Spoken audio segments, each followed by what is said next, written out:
그래서 최근 3년간 입결들을 잘 보시고 거기에 맞춰서 우리가 어떤 지원 전략을 짜는 게 굉장히 중요하죠. 유형별 어떤 비율을 정리한 그래프를 보시면 2023 이후로는 거의 지금 4년 동안 뭐 교과의 비율, 학생부 종합전형의 비율, 뭐 정시의 비율이 거의 비슷하잖아요. 그러면 입결도 어느 수준에서는 이제 비슷비슷한 형태로 형성이 될 거라고 보죠.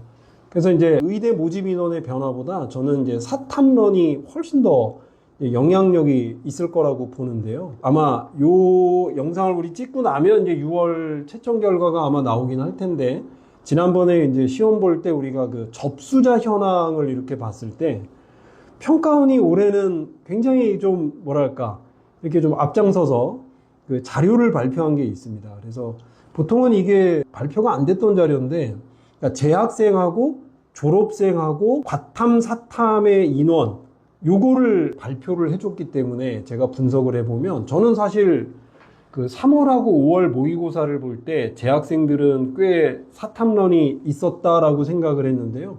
이번 6월 접수 현황을 보면 졸업생들이 오히려 더 많이 사탐런을 했다는 결과가 나와 있습니다. 물론 이게 이제 채점 결과까지 나와서 이제 좀 더 분석은 해봐야 되겠지만, 여기 이제 특히 이제 과목별 분석이 중요할 것 같은데, 이제 지난번 접수자 현황은 과목별 분석은 안 나왔었거든요. 다만 이제 재학생이 사탐으로 넘어간 비율보다 졸업생이 사탐으로 넘어간 비율이 좀 많았기 때문에 의외로 이제 사탐런이 좀 심해질 거고요.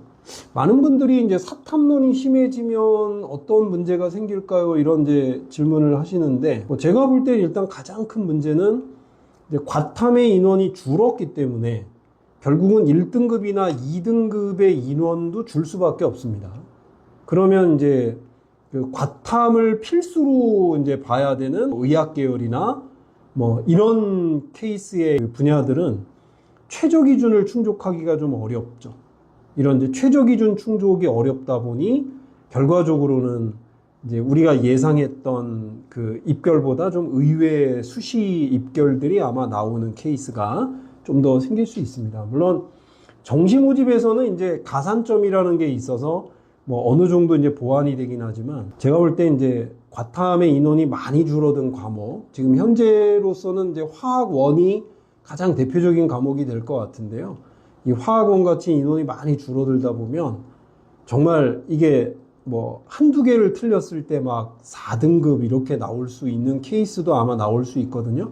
근데 만약 그렇게 되면은 이제 가산점을 받더라도 이제 사탐 학생들에 비해서 굉장히 손해를 봐야 되는 과목도 있을 수 있습니다. 이제 이런 과목들이 조금 문제가 될 수 있을 겁니다. 그래서 올해 아마 6월 이제 모의고사 채점 결과 나오고 9월 달 이제 수능 원서 접수 그 결과가 나와 보면 사탐런이 이제 어느 정도 심해졌고 과탐 본 학생들이 과연 어느 정도 불리할까, 이런 게 조금 더 나올 수 있을 거라고 봅니다. 그럼 이제 그걸 기준으로 이제 과탐에 딱 응시한 학생들은 과탐 성적이 나쁘지 않다면 이제 수시 때는 조금 더 과감하게 또 상향 지원을 한번 해보는 그런 전략도 나올 수 있겠죠.